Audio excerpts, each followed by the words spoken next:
All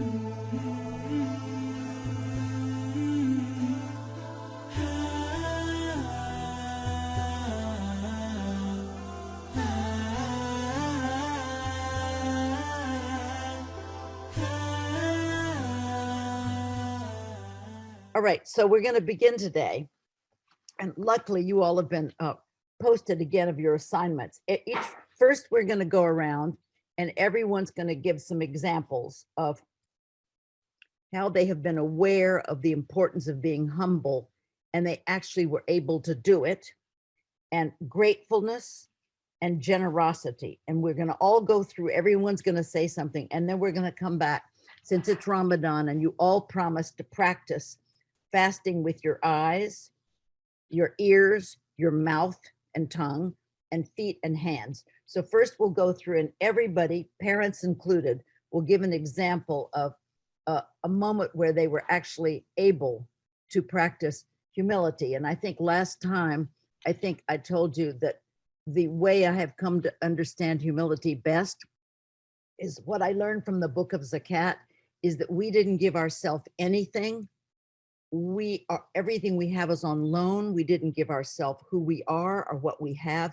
So everything is on loan to us. So therefore, we can't take credit for anything. It's just Allah giving us the means to do things. And was it someone in this class said the most amazing thing? This just made it for me. He said, well, you know, if I borrow a book from the library, or oh, this was a little boy in Saudi Arabia, or if I borrow some Legos, it's really easy to give it back because it's not mine anyway. And I thought, well, that should help us in giving, in knowing we're nobody, we're humble, and being generous. Isn't that an amazing idea? It should be easy to give back what's we've only borrowed, right? That's just to trust us. All right, let's just start, Lubna, with you and your son. Each of you, will begin with you because there you are on screen. So we're talking about humility, gratitude, and generosity. Gratitude and generosity. Okay, so I'll talk first about gratefulness. So one of the things that I learned actually yesterday, I literally learned this yesterday. So I'm doing a class the last 10 nights, and we're following a book by a very amazing man called Muhammad Faris. And he's done a book called The Productive Muslim.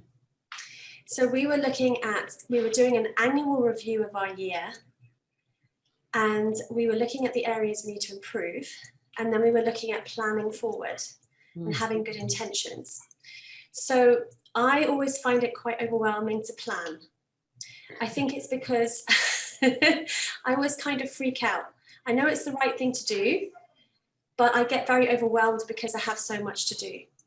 And I think as Muslims as well, alhamdulillah, especially in the time we're in now, where we get so much information from the internet on our phones, we get so much information that we should be doing this, and we should be doing that, and we should be doing our du'as, and we should be doing our prayers, and we should be doing charity, and we should be looking after our neighbors, and we should be looking after our mother, and we should be looking after our children, and we should be teaching, and we should be, so literally your mind can just over explode. And so when I sit down to plan, which I know is really important for me, I get very overwhelmed. And then Muhammad Faris has a planner, and the first thing in the planner talks about gratitude. And it says the first thing that you do is that you are grateful. And I suddenly had this light bulb moment where I realized for me that if I was to sit down and think before I start planning, and we all know about gratitude journaling and all of that, but I realized that if I started my planning with gratitude, and I thought about all the things, alhamdulillah, Allah subhanahu wa ta'ala has blessed me with, then I wouldn't go in so overwhelmed with everything I haven't done.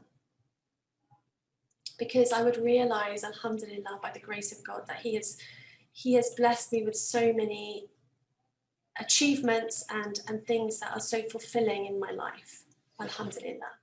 So that was a really like a big light bulb moment for me yesterday, that before I plan, inshallah, I'm going to really think about shukr and gratefulness.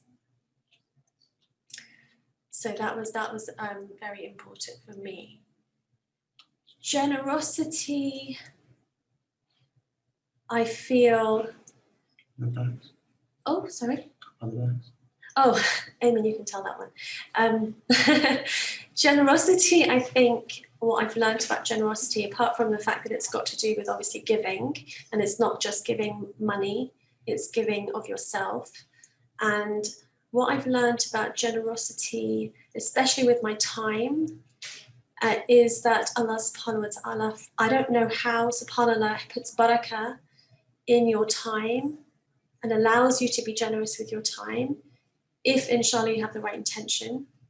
And in Ramadan, I've really seen that happen so much. I can't believe, sometimes I have 15 or 20 minutes to do like 20 things. And I think that I've learned to just obviously not over commit, because then you end up, letting people down. But that Allah subhanahu wa ta'ala does increase your time if you choose to try to be generous with that. Humility is a really,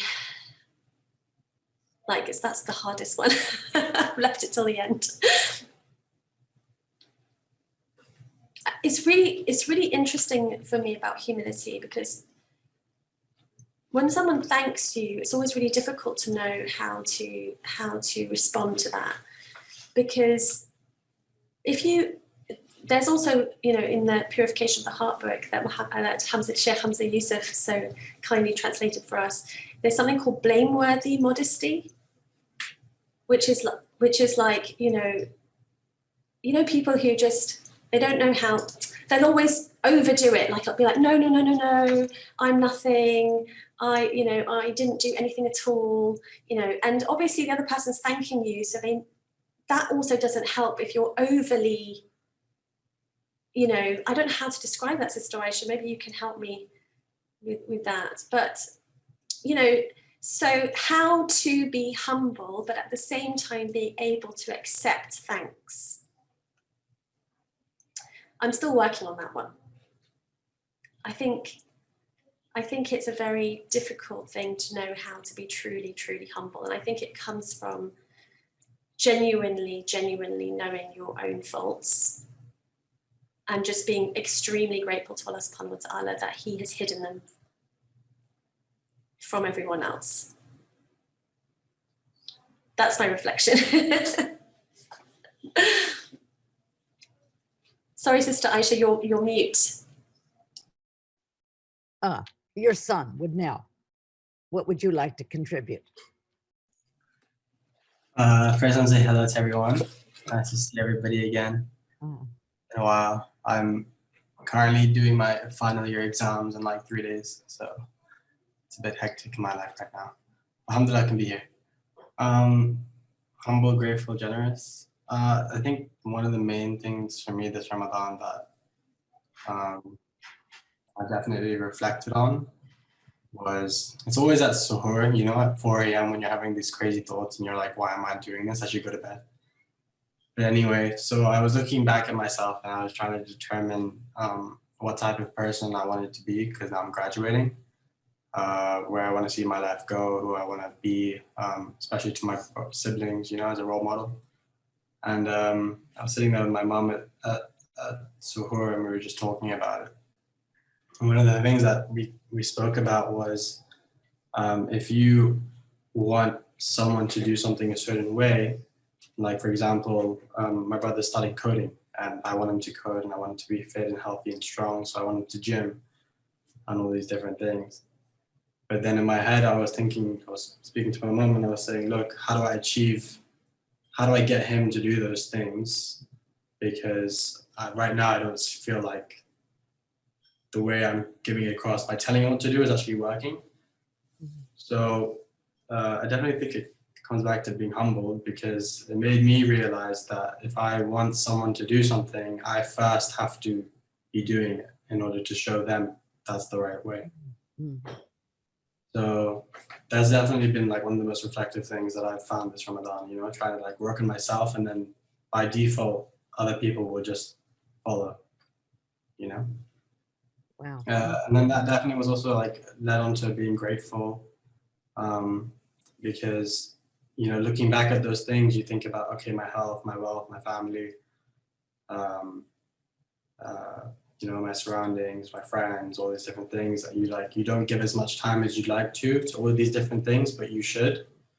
But in realizing that, it made me realize that I'm really grateful for all the things that I do have and that I can do, especially with my time. And that leads on to the generosity side, you know, realizing that, okay, take a step back, think about where you should give your time to different people and how you should be spending your time in the best way. That's beautiful. And you know what you're saying is what Ghazali also concluded the book of knowledge with, is that if you aren't a teacher, if you don't do it, you see, that's the only way, not telling people things, but just doing it. I was even thinking the way Imam al-Ghazali walked out of his life, you know, and went off and made that long khalwa. Maybe I should do that, because all I'm doing is teaching and writing and talking about it. And I started thinking, he showed us what to do. Even if you can't physically walk away, maybe there's a way to do that, you know. But you're quite right. We have to actually be those examples, don't we? Yeah, it's true. And of course, Lubna, you're the person who will call on people. So you've got to be calling on everybody and make sure everybody gets a chance. Well, we've got Sarah, or Mariam, sorry, who's got her hand up in the corner there. So it's me here actually. My sister Mariam, she can't do it because she's got exams. Okay. So she can't do it. But for the 3 times that we were humble, grateful, and generous, I found that something that was really important was that so me, Zoya, and Yusuf and Zach, we all go to the same school, and it's to getting me into a secondary school, they were like, you know, giving us a lot of work, and it was, you know, getting quite tough. But now we were all quite grateful because we've all got into great schools and we're really pleased with ourselves. However, we're actually also quite humble because we're not actually going off and telling, you know, like everyone, oh look, I've got into one of these top schools, and then so it's actually very, and that's also quite good. And also with the being generous, I thought that for going into secondary schools, my sister, so she's she's doing her GCSEs, and because of that, it means all the teachers who are currently teaching her, she's never going to see them. So she was actually very generous, and for each teacher, she actually went out and got each one a gift, and it wasn't just like one of those random gifts. She put a lot of effort into it, and she was being really generous and kind because and it was almost like as a favor to do it back, and I thought that was really sweet as well. Well, that's so lovely. Thank you so much. That's lovely. You're welcome. Thank you.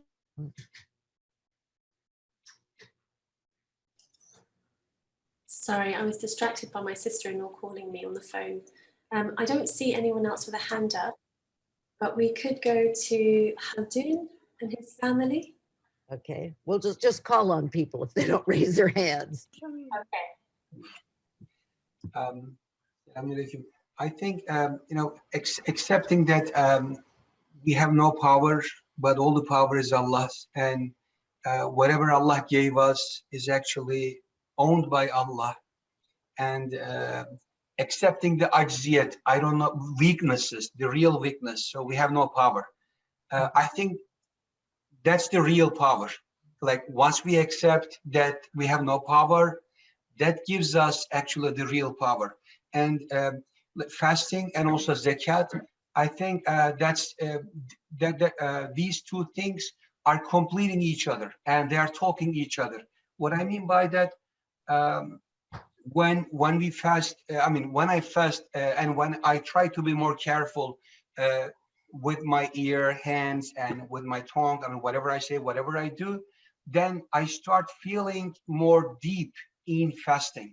And then it opens other doors. So I start realizing whatever Allah gave me, like my family, my kids, my work, my health, everything I have. So I start thinking things which I don't think normally. So they are granted, they are given. So and especially, I mean, the loan part. I wasn't. I couldn't join the entire lesson, and my wife told me about this. Like accepting zakat is the loan, so we are giving from something which we don't really own actually. So I mean, I have had like so many experience on that. Whenever I give something, Allah gave me like 10 times, 20 times, 100 times. For example, when my first son is born, we were making so less. Allah gave us much more, and when Sueda came, we had more. And when Alperen came, we had more. So when I'm more grateful, when I start thinking and thanking Allah for everything I have, I think just doors open and everything becomes more joyful and easy. And I think this is, I heard a explanation.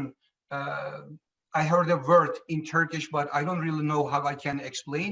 But cennete ehil hale gelme, which means, to be like to turn into a form,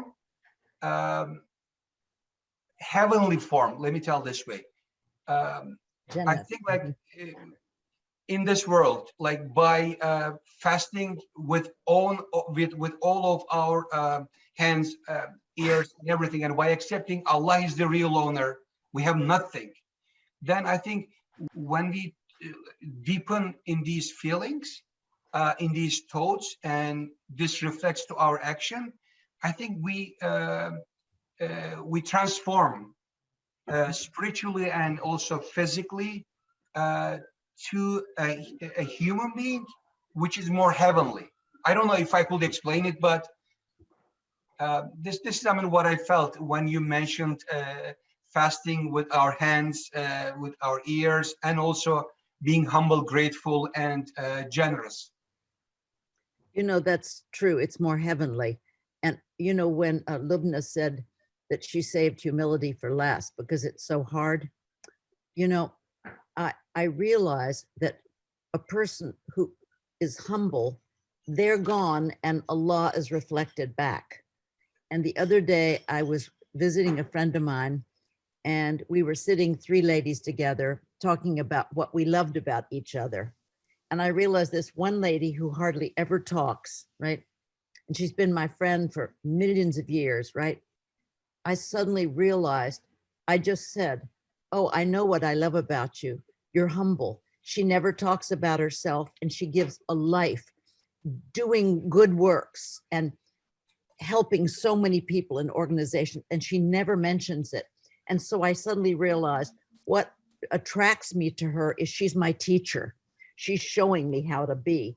So all of these qualities, if we pull them off, we're teaching them, because people love them, and they're really loving the names of Allah in us. They're not loving us. They're loving the absence of us, and the fact that we have golden hearts, and if they're polished, they reflect it back. So she is reflecting back humility, you see. Wow, thank you very much, Khaldun. Zakaria Yusuf, would you like to speak, darling? Assalamualaikum, how are you? Alhamdulillah, nice to see you both. Nice to see you too. All right, update us, okay? Humility. So we did a Salah course about how to it was in the book of fasting as well, to have proper presence in Salah. And after that, it kind of really helped us, and I kind of got a full sense of the awe and humility you should feel when you're praying Salah. Generosity. I'll do gratefulness first. So after Salah, me and Yusuf made dua, especially on the Laylatul Qadr nights, the last 10 nights. We made dua and to God, and also we're grateful to God for we practically listed all the things that He gave us, and Yeah, generosity. Well, this is kind of related, but me and Yusuf have been doing quite a few chores lately to help our mom and dad around the house. Mm. Beautiful, beautiful. That's beautiful what you experienced in prayer, by the way. That's fantastic. All right. Your brother? Yes. Salam, Auntie Aisha. How are you? Assalamu alaikum, my dear. Well, today we played a football match. We're still in a bit of our kit. And we won, but when we play, when we go at the end of the matches, when we win, we cheer for the other team at the end of the game. So that's just showing humbleness and humility, and also generosity. This is kind of related to that. When we were playing, I gave Zach a few assists to his goals. And yeah, we had loads of fun when we were playing. Gratefulness. Well, we, like Zach said, we, after Salah, to our dad, we listed out some of the things we were grateful for, like a house, clothes, a family, shelter, and yeah. That's beautiful. That's very good to be aware of all of that. That's great. I can also relate to, was it Zach? Yeah. Yeah. So after my team plays a soccer game, let's say we win, we in the end we like form a line, right? And then I guess this shows humbleness. Even though we won, let's say, for example, 5-3, even though we won, we still go around and say good game to everyone. That's excellent, because you've got everything we're talking about can be used literally all day long in every situation, particularly in sports. You're really right about that. Yeah. That's generous. That's generous, isn't it? And it's humility, what you're talking about, and also you're being generous and grateful for having won, generous because you praise the others, and humble because you didn't pride and lord it over them. You got it all three just in being kind to the team that lost. That's yeah, wow. Other examples out there? How about Amber and Umar? Oh, sorry, there's a lovely girl, Zara, who's got her hand up, so maybe she could go first. Okay, so yesterday my great grandma passed away, and so it really humbled me because it taught me how short life is and how you have to make the best of your life. So yeah. Oh, bless your grandmother. Bless your grandmother. Allah yarhamha. That's lovely. That's a good thing to remember. Imam al-Ghazali tells us to reflect on death all the time. It's so fast, this life. Mariam has a reflection, I think, and then we could go to Amber and Omar. Well, I just wanted to add that also every day, me and my family, we do similar classes, but they're based on fasting. And it was really strange because in it, they were saying how when you either go to like heaven or hell, your lifetime, like on earth, will have been, it would have seemed like it was just one morning. That's true. So it like shows you how small it will seem after, like once you've, like once you finish life or once you die. So that was quite a shocking thing, which I also quite learned from. And we were also told that this is why you should also go to like a grave. Also some of my relatives died away recently during COVID, and he did like a lot for charity, but also once a week he used to take his whole family to the graveyard, and it was as almost like a way to tell you, you will die. Don't think like life's going to be really long. It just ends up being shorter than you actually think.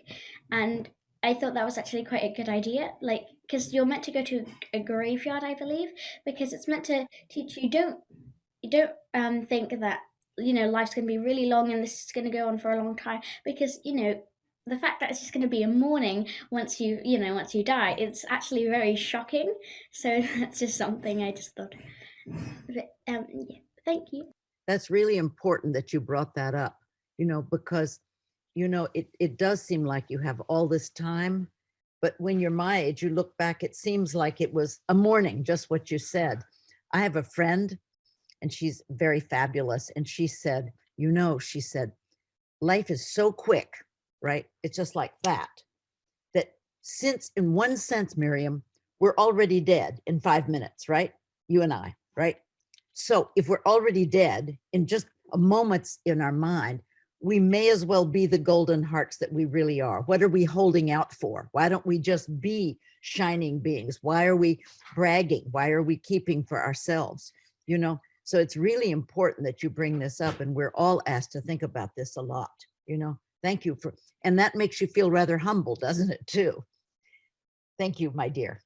And then I just wanted to say, this sometimes gets confusing, but I'm Sarah, and then my sister, really not here, is called Mariam. I'm sorry, I got it confused. I'm Sarah, but yeah, thanks. Oh, I see.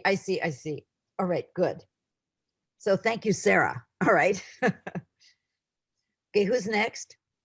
Sorry, Sarah, that was probably my fault, because you look so much like my Mariam that I'm calling you Mariam, you poor girl.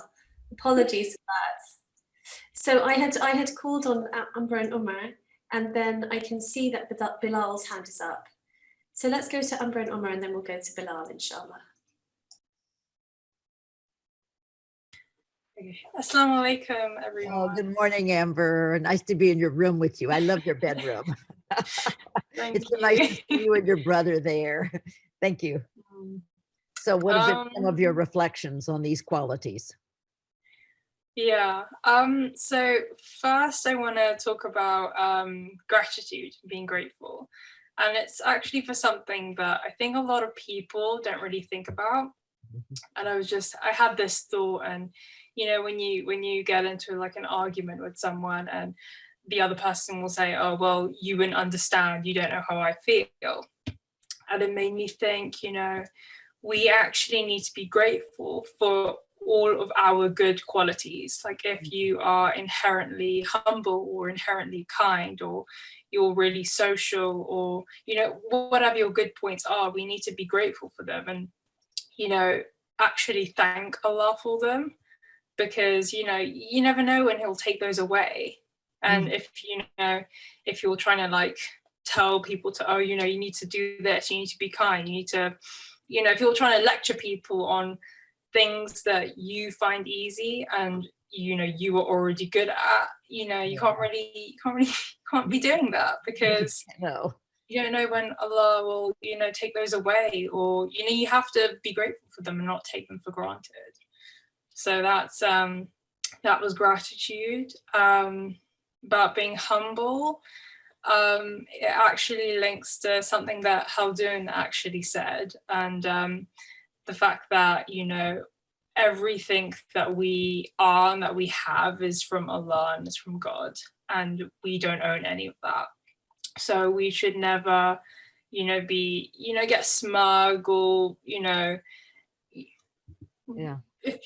when you do something good, you should never like rub it in anyone's face, because you were only able to do that good thing because Allah let you.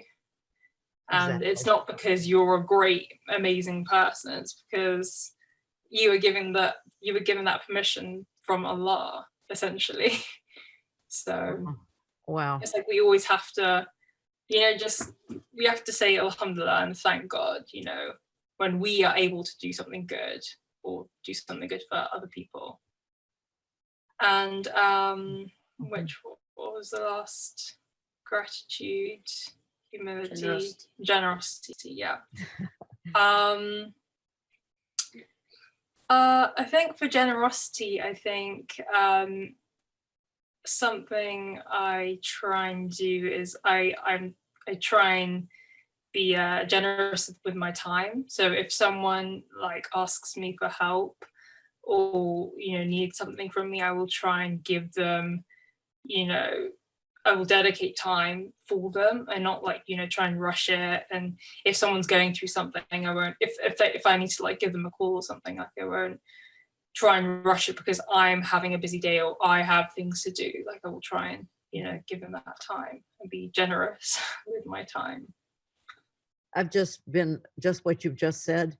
The past few days, there have been instances where people who are tedious for me, they needed more time. And I found I just stopped being me and I just was present for them. And it really felt good because finally I was like generous, No, Yeah. for sure. Yeah. And it, when you just pull it off, it's really hard to pull it off. But if you're, what we're talking today in our class about is being conscious of these things and seeing moments where suddenly, wow, I can be who I really am. Wow, that's great. And Omar, what are you going to tell us? So I think for gratitude after fasting, when you really dedicate yourself to God, it makes you feel grateful for everything that you have. Have you been feeling grateful? Yeah, quite, especially after fasting, because you kind of, it makes you more down to earth. Mm-hmm. And for humility, okay, we're gonna move on to generosity first. Being generous, I feel like if people need help from me, I'll be quite generous to them, no matter who they are, even if it's people who like specifically haven't really been nice to me or something like that. But recently I've just, how you just, when you go out for like walks and stuff, you see like people who really need help outside and like in the real world. Mm-hmm. And feeling like sympathy for them really made me more generous towards them. Like whether it's like giving them time or just being nice to them or just saying like hello and smiling and stuff like that. Mm-hmm. And for generosity, for humility. For humility, I feel that after doing something, if people like excel at sport or academically, it's all from Allah. So you shouldn't really be like, you can't really claim like you can't claim something yours when it's not. If you're good at something, you should be grateful about it, not make other people feel bad just because they weren't allowed it. Exactly. That's so true. That's really true. Yeah. So much of life is showing up in one-upmanship. It's scary how much we do one-upmanship on other people, Oh dear. All right. Thank you. Who is next? Bilal and Medina, and then we'll come back to Sueda and her family. And then Zara. Okay, I have an example of gratitude that happened last night. So I was playing with my friend and he had brought Derby pie because he didn't come over on Derby.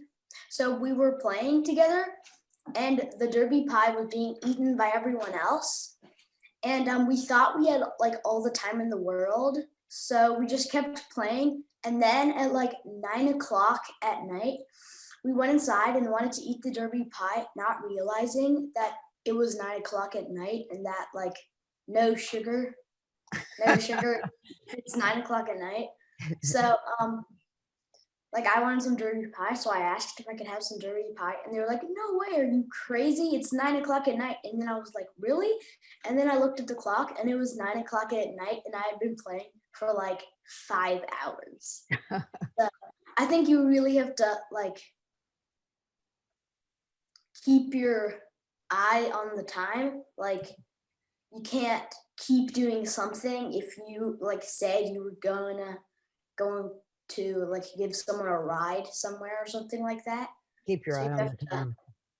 Very important. Time goes very fast. That's what we've been talking about. Medina. Mm-hmm. So at school, we used to do this thing where we everybody in the class would have notebooks, and every day the teachers would tell us to write something that we're thankful for. And I thought that was really fun, and I still have all the pages, and and every day I would write what I was thankful for. That's really, really good. Name one thing you're thankful for. Well, probably my family. Mhm. That's good. That's great. Wonderful. Sueda, is she next? Is she going to speak now? Yes, inshallah. Thank you, Medina Bilal. So something I was very grateful this year is that, so my grandpa and his brother haven't talked in a while because of something that happened. And this year in like Ramadan, we had like iftars with like all of our family, and they started talking more and more. And I was very grateful for that. And to see them talk was just good. And just to see them to like warm up again. And I was grateful for that. And a time that I was humble is I used to have this like friend group with like my Turkish friends, and they sometimes left out a couple of girls, and I always like felt bad for it, but I couldn't really do anything. So what I did was, when I had stuff, I invited everybody so nobody would feel left out.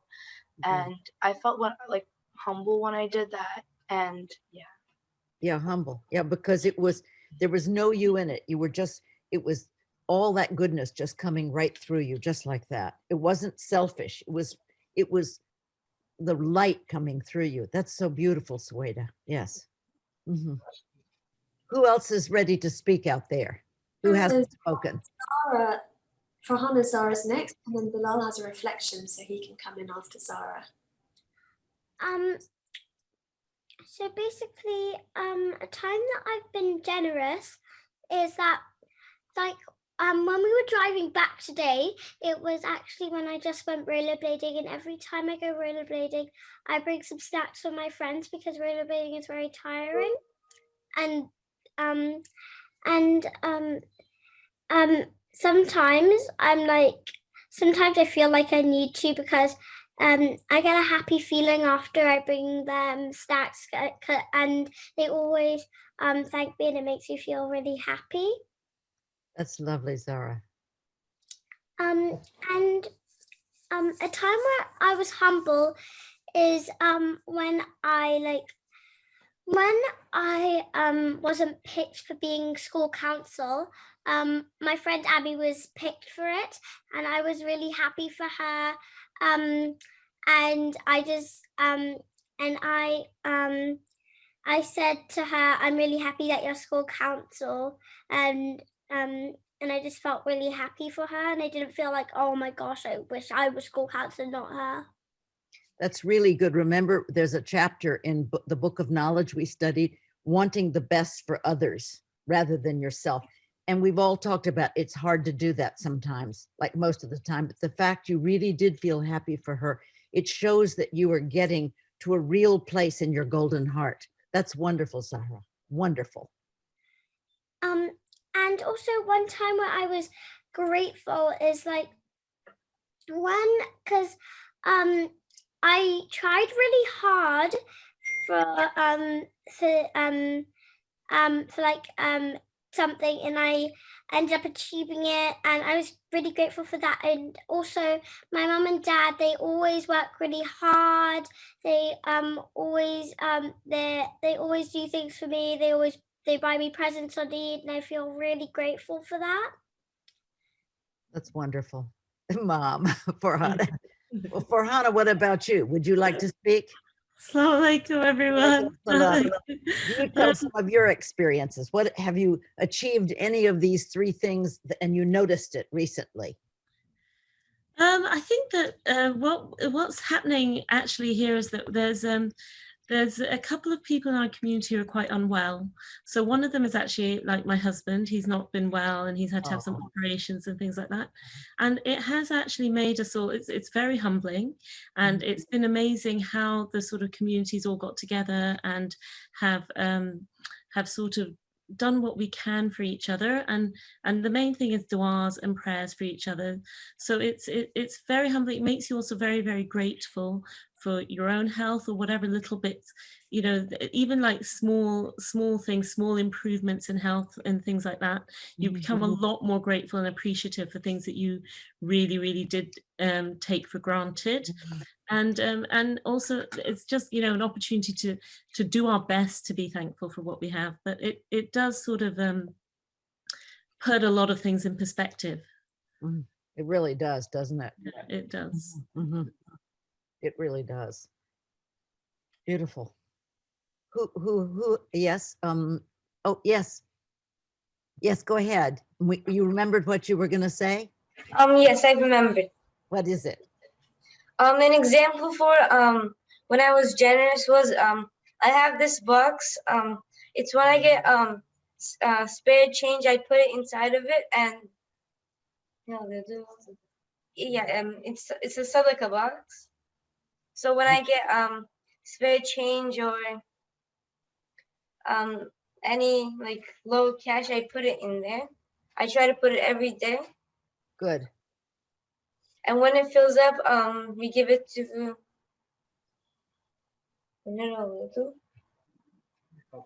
it's like the when it fills up, we give it to the culture center.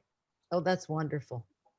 You know, I heard from it was a story of a Jewish scholar, and he was saying, you know, just like everything is habit, you know, what you're in the habit of doing, so we're trying to develop a sunnah of all these good things. And he said, if you just gave something every day, even something you loved, you'd loosen up your arm. It would start to become a habit. Oh, here, take it. You know, I thought that's probably a pretty good idea.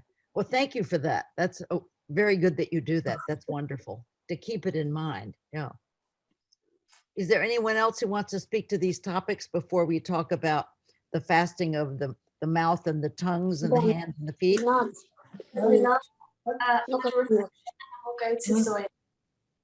Who would like to speak? Bilal would like to say something, and then we'll go to Zoya. Okay. Something I noticed on this call was today we've been talking about things we've been doing well, and I noticed that it's kind of like bragging, but it is not bragging, because we're not putting other people lower than us. We're just all talking about what we have done. We're not talking about what other people haven't done and how we can and how we're better than them. We're just talking about what we are, and I thought that was pretty cool that I noticed that, because I just saw the difference between like bragging and explaining what you've done. So, you know, that's a brilliant thing Bilal has brought to the table, because what we're doing is just what he said. We're not bragging, we're bearing witness. We are actually being grateful for things for these qualities which are coming through us. We're not trying to own them or say we did them, but we're all watching and seeing, oh, there are all these beautiful things in our souls that are in the golden heart already, and we're just letting them come through. Thank you. That was a very good observation. Wonderful. And who was next, Lubna? Yeah, next, Zoya. All right. One time I've been grateful, well, it's actually not one time, but when over Ramadan, so the past month, I've been really grateful that every morning, really early for Sari, my mum will get up, and she'll get up early and she'll make us whatever we want, no matter how early that means she'll have to get up. And I'm really grateful for that. Yeah. For generous, about a week ago, I was making something called brookies, which is cookie dough, Oreos, and then brownies. And I always find that when I make anything with cookie in it, I always find that the cookie dough is the best bit, like the raw cookie dough. But because I was fasting, I couldn't eat any. So I saved some. And then when I came to eat it, I offered some to my brother because I knew he also really likes it. And I think that made him quite happy. And then one time I was humble was a couple days, 2 days ago in maths. We for about a month, we've been doing something, there was like a lunar theme park kind of challenge activity, and when we had to make an advert, and my group, alhamdulillah, we got a really good score, but we didn't go around saying, oh, look at us, we got a really, really good score. But we were obviously happy. We didn't go around saying, oh, look at us, we're amazing. Good for you. You know, that thing about saving the cookie dough, you know, and sharing it with your brother, you didn't just save it for yourself. You know, you could have just saved it for yourself. I had an experience when I was like 20 years old or 25, and we were living in Cairo and we had very little, right? And somebody gave me a chicken and I cooked it and made chicken soup, right? And then suddenly guests came and I kept the chicken soup back. I didn't offer, you're supposed to give your best. And I saw that the Egyptians always, oh, I've just made chicken soup. Have some, eat it all. I didn't do that. And you know what happened? After they left, I went in the kitchen and the chicken soup had gone off. It spoiled. It taught me a big lesson, you know, that sometimes we keep back for ourselves the best. Isn't that something? So thank you very much. That was a wonderful example about the cookie dough. We should all try to remember that. That's great. Yes, any more, or do we go to the next subject? So we can go, we've got Vibi, we've got Tabe, and we've got Haluk. Okay, everybody say something. Haluk, who's going to go first?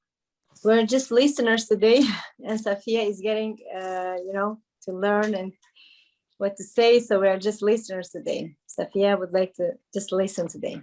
Okay, good. This is wonderful. Welcome. We love your listening. That's the best thing. Thank you, dear. Listeners today. Thank you. So Tabe and Haluk, and then we also have Sarah and Zoya have reflections, I think. Good. So shall we go with Tabe and Haluk first, since they haven't spoken yet? Yes. Tabe first, if you'd like to unmute. Or Haluk, that's fine. Oh yeah, for reflection today, maybe like about like our about like gratefulness, about like how it can affect everyone.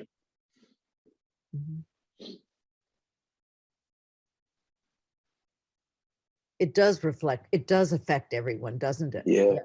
It With really a positive mood, it can affect everyone.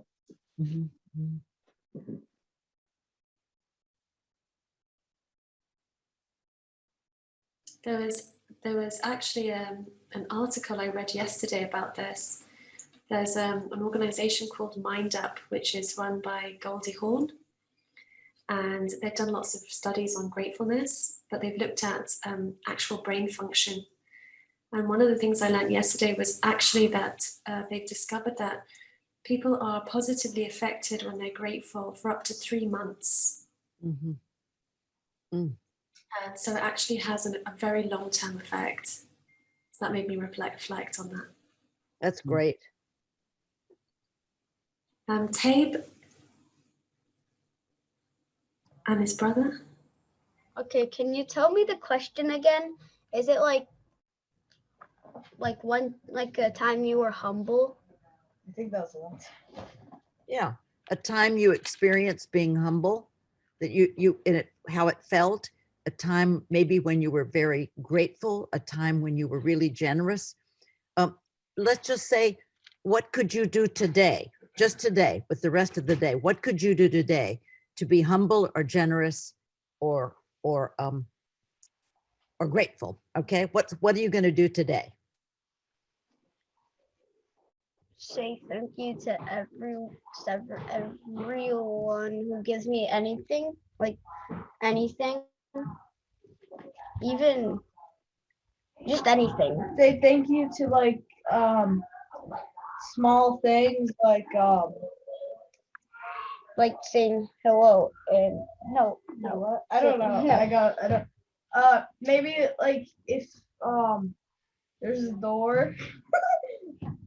Maybe if if you're walking through like a doorway, Yeah. and behind you, maybe hold the door. Oh, that's very nice. Yes. put the other person first, right? That's a very good idea. And then if someone's holding the door for you, you say thank you. Yeah, that's a good example. That's a very good example. Okay, so Sister Aisha, I think Sarah has a reflection and Zoya also All right. has to say. Well, what I wanted to say was that for Ramadan, well, I really like to listen to music. However, for Ramadan, my mum said, you know, you shouldn't listen to music just for Ramadan. And I found at first I thought, you know, it's fine then, like I don't really mind. But then as I realized, I actually enjoy it so much that, and now I'm thinking, you know, like when I want to like listen to music, I realize, you know what, oh no, I shouldn't be doing this. And it's really quite shocking because I don't actually realize how, like, you know, grateful I am to be able to, for example, coming back to ways that I've, like, you know, fasting and stuff.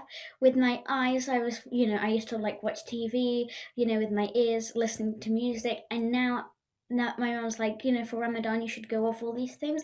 Now I realize, you know, this is actually quite a big deal for me, and I didn't at first. I thought this is fine, you know, it's gonna be quite easy, but it's a lot harder than it seems because, and it taught me to be really grateful about all these things I have, and yeah, so that's just one. Oh, that's really wonderful. I'm glad you're talking about the fasting of the ears and the eyes. That's great. Yeah, we're all going to now talk about how we have tried to either do something better with those things or not do things, fasting. Okay, so everyone else, we now want to talk about any successes you've had with this, the inner fast. We talked last week about the inner fast. We all know about not having food and water and all the rest, but you have just told us, Sarah, right? We're calling you Sarah now, right? Sarah has just told us 2 good examples of how she has been practicing the inner fast. All right, everyone come in and talk about their inner fast. All right, who's next?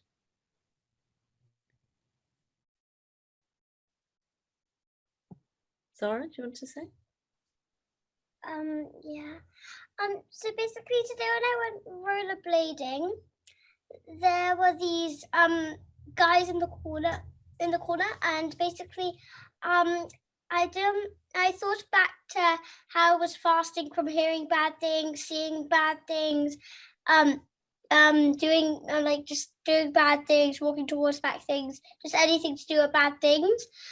So I just ignored them and stayed away from them. So I just played with my friends and pretended like they weren't there.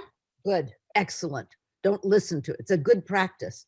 This inner fast is going to help you with your daily life too, because you'll start to practice it. And it was easy not to listen, wasn't it? So now you can build on that. That is great, great, wonderful, wonderful contribution. Okay, others? Others, Zara? So how I am fasting from listening to bad things and stuff like that. We stopped putting on like rap songs and stuff like that because my brother and my father love those. And for Ramadan, we just put like surah and like stuff like that so we don't hear any bad words. Right? Wonderful, wonderful. That's great. So, Sister Aisha, we have to go for iftar very soon. All right. So, oh yes, we only have, I can't even see. It's quarter of 11 here, so you all have to go. All right. Yeah, we all have to go. But I would just say one reflection for me for fasting of the mouth is definitely, and we always talk about backbiting, but for me personally, I think what's interesting is. So what happened was we have a group and it's a lovely religious group, but people had started having disagreement on this group regarding some issue.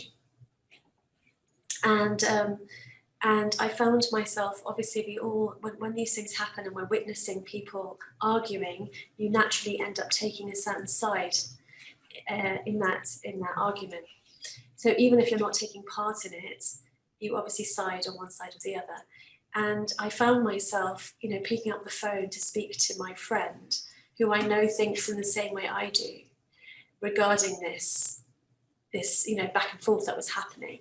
And I got on the phone and I suddenly I just really had to think, am I, okay, we're having a discussion, this, but am I actually backbiting about the people on the other side of this argument?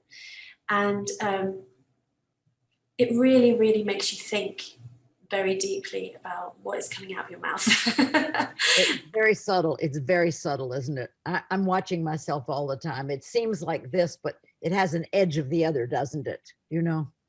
Yeah, and navigating your way through that understanding as well of, what is backbiting and what is productive or what is meaningful in having conversation. I think what Bilal said was really insightful. Like he was saying, what is the difference between bragging and just stating or witnessing?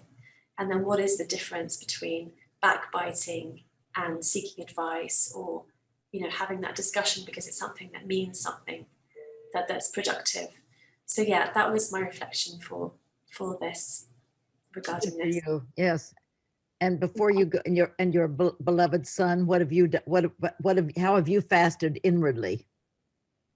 I think that the obvious one would be consumption of TV, Netflix. Yeah. Things, especially because while I'm doing exams, the only way to pass time really is to watch something on TV. But in the last 10 days, it's definitely been a commitment that's tough, because accessibility is so easy now. Instagram, Facebook, whatever you're on. Yeah. It's I had to force myself to delete Instagram, delete Netflix, delete all these things. And then you actually realize how much time you have in your day. So that was a good one for me. It's funny, the stories we tell ourselves. We say, I've had a hard day. I'll just sit here and veg out in front of TV because it'll help me to relax. Where in the world does that come from? What did we do? I mean, what happened to people in the olden days when there was no TV? They probably sat together in the evening. Maybe they played Scrabble. Maybe they talked to each other, maybe they listened to Quran. Maybe they had deep talks, with each other. I don't know. Consumed information, they read books. Yeah. I think the whole Netflix thing is really scary, and I've gotten into it. You all knew I watched the 450 episodes of Ertugrul, right? I can't believe it, and to think how Netflix, there are all these people like us, and we're educated and we've got good heads on our shoulders, and we could be contributing. And you take all the people in the world that are watching this stuff every evening, maybe in the day, thousands of hours that we could serve the poor. We could do something real, and we're just blowing it. You don't get anything from it, do you? Really? So Sister Aisha, we're going to leave, but Bilal has his hand up. Okay, Bilal. Zoya also wanted to say something. All right. Well, thank you. Thank you for being the MC. Bye, my dears. Have a lovely meal. Have a very happy Eid, everybody. Yes, a happy Eid. Just for Auntie Farhana got Uncle Riaz and Adwas as well. Yes, Auntie Farhana, we're going to be praying for Uncle Riaz. Yes, we will. Thank you. Thank you, dear.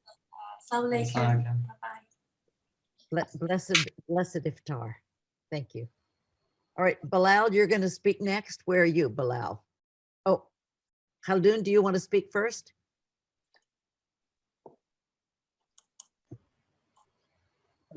Especially just before in the last couple of months, I started to read. I have a book which is like a collection of prayers, starting from the Prophet Adam, all the way to the recent people. And when I read, for example, Zain al-Abidin, Abdul Qadir Gailani, Imam Ghazali, Rasulullah, and it's a great collection, and it's in Turkish. And we try to read with my mom and with my dad, especially during the Fajr time. They are in Turkey, so we do a FaceTime. Oh, how nice. These prayers are so deep, and they help me like personally, alhamdulillah, to better fast, say like with my ear, with my eyes, and with my hand, and it helps me to think deeper, and I think like prayer is the first step to get, I think, like more deepen into ourselves and to become better people, inshallah, and to better understand our weaknesses. Absolutely. I find the prayers very helpful. When they are in Arabic, it's great. It helps you. But when it's with our own language in Turkish, for example, alhamdulillah, I mean, it helps much better, I think. To No, better we need to understand what we're saying. That's true. That's great. Thank you. Oh, who else is going to Bilal, you were going to say something. Go ahead.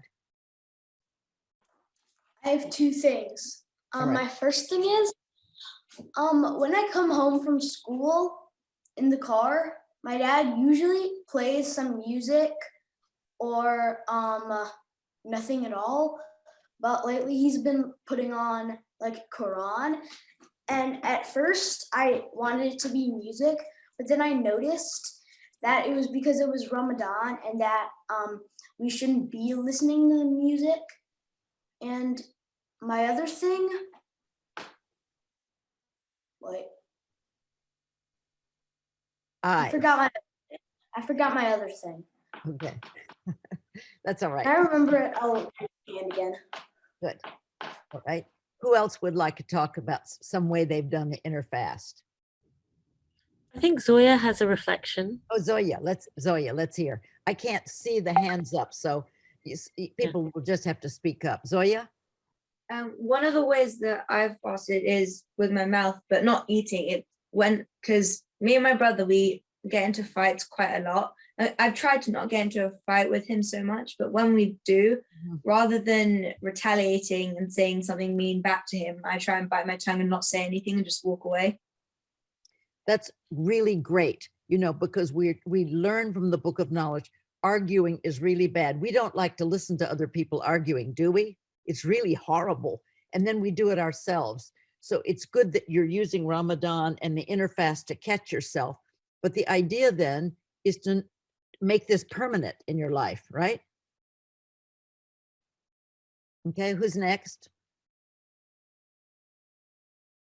Speak up, because I can't see the hands that are up. I think Medina wants to speak now. Medina, oh please, Medina. How are you fasting inwardly? So this is about my parents, and so when it wasn't Ramadan, they every morning they would have so much coffee, and like all through the day they would have like 3 cups. And now my parents don't have any coffee, and when they break their fast,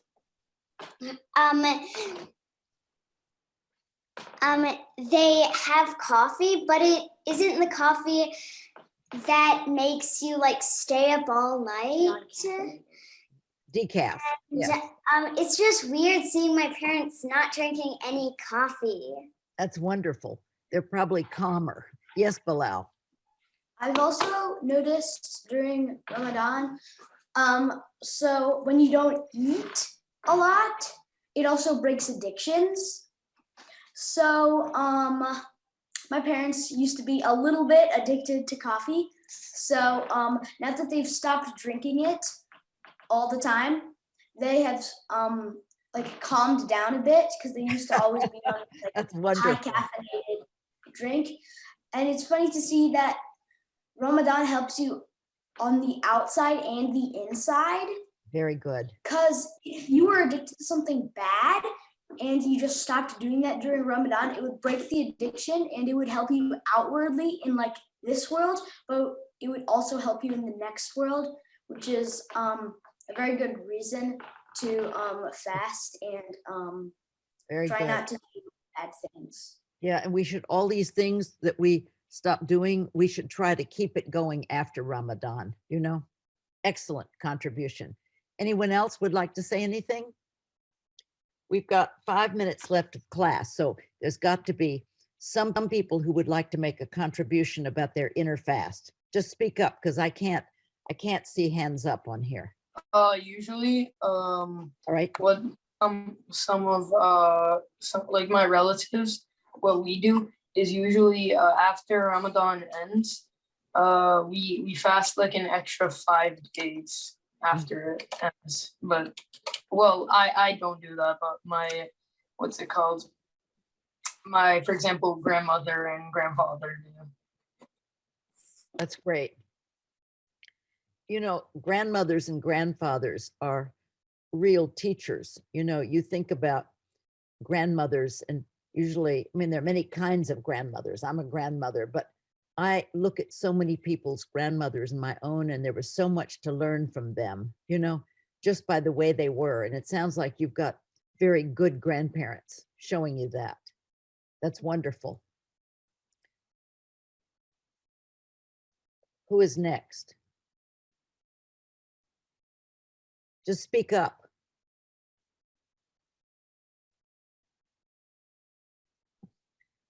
I don't think there's anyone else with their hand up now. Oh, all right. So has everyone given at least one example of something they've done for their inward fast? If you haven't, speak up. No, I haven't done them. Yes? Well, Yes. In Ramadan, you can't, in like the last 10 days and on Laylatul Qadr, you shouldn't just pray because like you may like get granted your wish or something. You shouldn't pray just for like, I don't know. You shouldn't just pray because it's very good to pray. Well, yeah, you should, but like you shouldn't pray because you're gonna like get your heart polished. You should also pray just because it's good to pray. And it shouldn't be like a one-time thing that you do on like the 27th night. It should be like a habit that you get into. And Ramadan is just kind of something that tries to get you into that habit. Very good. But if you're not helping like Ramadan, you won't get in that habit. So I think it's like tie your camel and then leave it to God. Very good. So like if you arrive somewhere, you shouldn't just like leave your camel and then go into the shop and buy food, because then the camel will walk away because that's nature. But if you tie the camel and then it will probably not be able to get away, and then you leave it to God. You don't just put it here and have so much faith in God that you don't even do normal things that are needed. Yeah, that's true. For example, if somebody is sick, you think, oh, well, I won't get them the medicine because God is going to make them well or not. But tying your camel is using your human reason, and God gives us a reason, like go and get medicine for this sick person. So that's a very good example. All right. Who else would like to say something?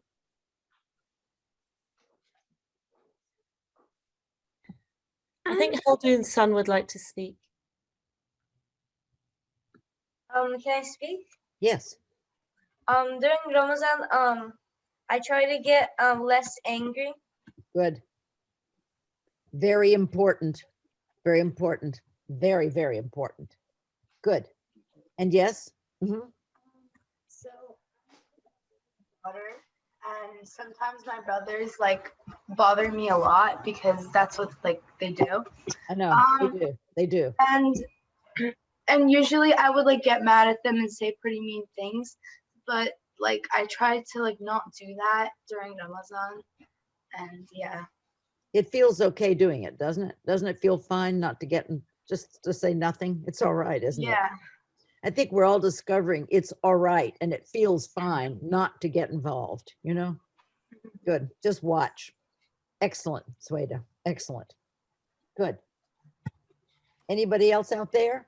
Got Medina has something to say. Medina? So In Ramadan, I noticed that my parents have since if they get angry, then they broke their fast. They've been much calmer, more Good. calm. Yeah, very good. That's one thing. We've all got to practice that, not getting angry about things, even sometimes silently. Let's not, maybe sometimes I'm angry with somebody and I don't say anything, right? I just feel angry. We don't want to do that. We just take a big, deep breath and let it go. Wonderful. Thank you for that. That's important.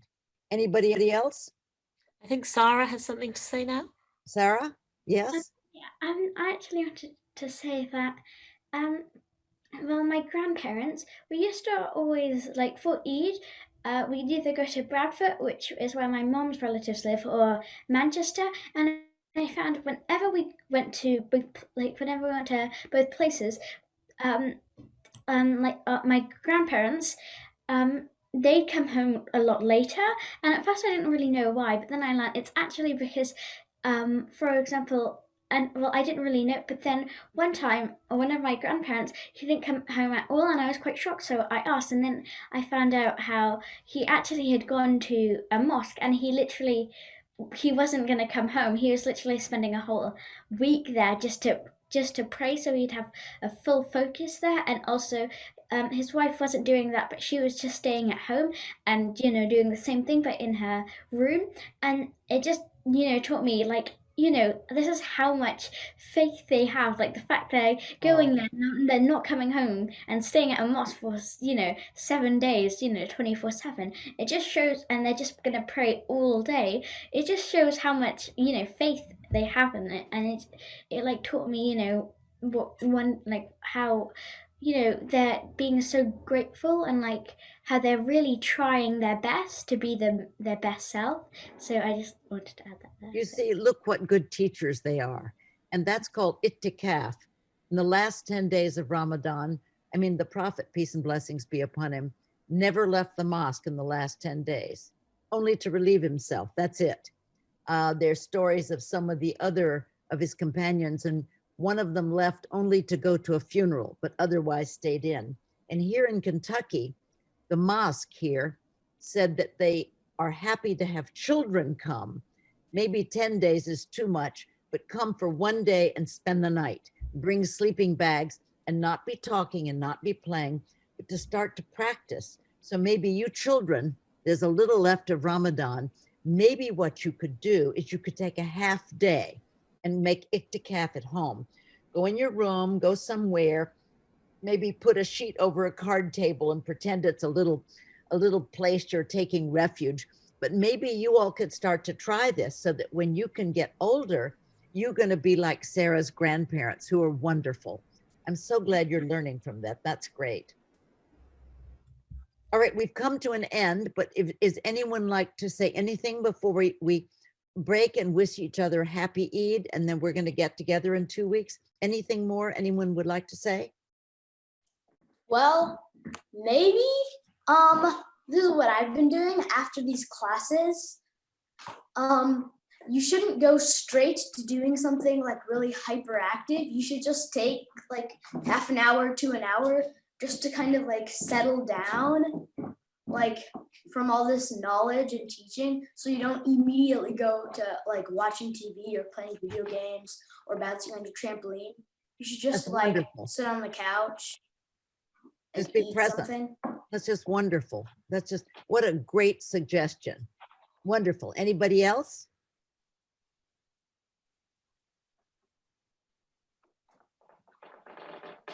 Well, then I guess we're just going to say happy Eid to each other. Have a wonderful Eid and do some reflections as Bilal has suggested.